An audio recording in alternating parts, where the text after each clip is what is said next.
যুদ্ধে না জড়াতে তৃতীয় পক্ষকে সতর্ক করল ইরান। ইসরায়েল আল আকসা মসজিদ বন্ধ করায় আরব লীগের তীব্র নিন্দা। ইরানি মিসাইল ধ্বংস করেও রক্ষা পাচ্ছে না ইসরায়েল, আহত আরও একজন। শুনছিলেন শিরোনাম, এবার বিস্তারিত। তার আগে অনুরোধ থাকবে, ইরানকে ভালোবেসে থাকলে চ্যানেলটি সাবস্ক্রাইব করবেন। যুদ্ধে না জড়াতে তৃতীয় পক্ষকে সতর্ক করল ইরান। ইরানের ওপর যুক্তরাষ্ট্র ও ইসরায়েলের বিমান হামলা অব্যাহত থাকায় মধ্যপ্রাচ্যের উত্তেজনা এক নতুন মাত্রায় পৌঁছেছে। তেহরান জানিয়েছে, এখন পর্যন্ত ইরানের অন্তত ২০০টি শহরে বিমান হামলা চালানো হয়েছে। এই পরিস্থিতির প্রতিক্রিয়ায় ইরান তাদের সব সামরিক ও কৌশলগত শক্তি ব্যবহার করে পাল্টা আঘাত হানার প্রস্তুতি নিচ্ছে। বিশেষ করে কৌশলগতভাবে অত্যন্ত গুরুত্বপূর্ণ খার্গ দ্বীপে হামলার পর ইরানের পক্ষ থেকে কড়া হুঁশিয়ারি পাওয়া যাচ্ছে। ইরানি কর্তৃপক্ষ ইতোমধ্যে ঘোষণা করেছে, তারা হরমুজ প্রণালী দিয়ে কোনো জাহাজ বা তেলবাহী ট্যাঙ্কার চলাচল করতে দেবে না। এই জলপথটি বন্ধ করে দেওয়াকে তারা প্রতিশোধমূলক পদক্ষেপের একটি বড় অংশ হিসেবে দেখছে।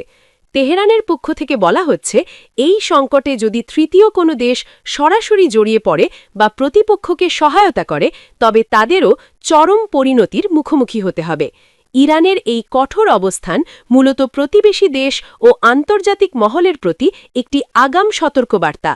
অন্যদিকে মার্কিন প্রেসিডেন্ট ডোনাল্ড ট্রাম্পের সাম্প্রতিক বক্তব্যগুলোকে ইরান দুর্বলতার লক্ষণ হিসেবে ব্যাখ্যা করছে।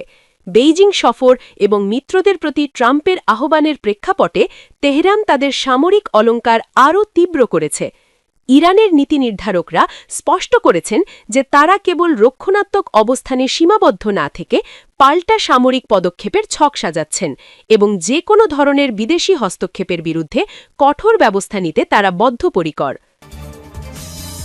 ইসরায়েল আল আকসা মসজিদ বন্ধ করায় আরব লীগের তীব্র নিন্দা। পবিত্র রমজান মাসে মুসল্লিদের জন্য আল আকসা মসজিদ বন্ধ করে দেওয়ায় ইসরায়েলের ভূমিকার তীব্র নিন্দা জানিয়েছে আরব লীগ। রোববার ১৫ই মার্চ তারা বলেছে, মুসলমানদের সেখানে ইবাদাত করতে বাধা দেওয়ার কোনো অধিকার ইসরায়েলের নেই। আঞ্চলিক এই জোট এক বিবৃতিতে জানায়, ইসরায়েলের এই পদক্ষেপ আন্তর্জাতিক আইনের চরম লঙ্ঘন এবং এটি আঞ্চলিক ও আন্তর্জাতিক শান্তি ও নিরাপত্তার জন্য মারাত্মক পরিণাম বয়ে আনতে পারে। একই সঙ্গে তারা আন্তর্জাতিক সম্প্রদায়কে ইসরায়েলের ওপর চাপ সৃষ্টির আহ্বান জানিয়েছে, যাতে তারা জেরুজালেমের পবিত্র স্থানগুলোতে অবৈধ কার্যক্রম বন্ধ করে এবং ধর্মীয় উপাসনার স্বাধীনতার প্রতি সম্মান প্রদর্শন করে। গত ২৮শে ফেব্রুয়ারি থেকে শুরু হওয়া ইরান ও যুক্তরাষ্ট্র ইসরায়েল যুদ্ধের প্রেক্ষাপটে দখল করা জেরুজালেমে আল আকসা মসজিদ বন্ধ রাখা হয়েছে।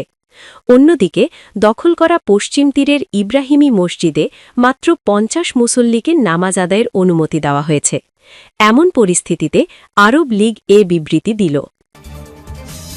ইরানি মিসাইল ধ্বংস করেও রক্ষা পাচ্ছে না ইসরায়েল, আহত আরও এক। ইরানের উপর গণহত্যাকারী ইসরায়েল ও তাদের সহযোগী যুক্তরাষ্ট্র যৌথভাবে অসম যুদ্ধ চাপিয়ে দেওয়ার পর থেকে সমুচিত জবাব দিয়ে যাচ্ছে তেহরান। ঝাঁকে ঝাঁকে ক্ষেপণাস্ত্র ও ড্রোন ছুড়ে সরাসরি আঘাত হানছে উগ্র ইহুদিবাদী ভূখণ্ডটিতে। কিন্তু ৪ স্তরের অত্যাধুনিক আকাশ প্রতিরক্ষা ব্যবস্থা থাকায় অধিকাংশ মিসাইল ঠেকিয়ে দিচ্ছে তেল আবিব। তাতেও তারা রক্ষা পাচ্ছে না। ধ্বংস হওয়ার পর টুকরোগুলো এক একটি রকেটের মতো কাজ করছে। ঘটছে অগ্নিকাণ্ড ও প্রাণহানির ঘটনা।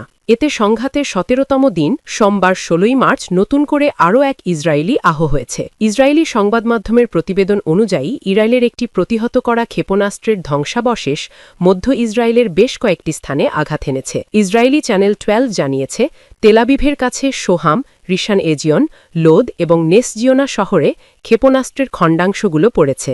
এতে একজনের আহত হওয়ার খবর পাওয়া গেলেও ক্ষয়ক্ষতির পরিমাণ জানা যায়নি। ইসরায়েলি সংবাদমাধ্যমের প্রতিবেদন অনুযায়ী সোমবার ১৬ই মার্চ মধ্য ইসরায়েলের বেশ কয়েকটি স্থানে ইরানের একটি প্রতিহত করা ক্ষেপণাস্ত্রের ধ্বংসাবশেষ পড়েছে। ইরান, ইসরায়েল ও যুক্তরাষ্ট্রের মধ্যে অঞ্চলজুড়ে চলমান সংঘাতের মধ্যেই এই ঘটনা ঘটল। ইরানের আগ্রাসন শুরু হওয়ার পর পাল্টা হামলায় ৩৩৫০ জনেরও বেশি ইসরায়েলি আহত হয়েছে। ইসরায়েলের স্বাস্থ্য মন্ত্রণালয় জানায়, ইরানের ওপর মার্কিন ইসরায়েলি যুদ্ধ শুরু হওয়ার পর থেকে বেসামরিক নাগরিক ও সামরিক ব্যক্তিসহ অন্তত ৩৩৩৩৯ জন আহত হয়ে হাসপাতালে ভর্তি হয়েছেন।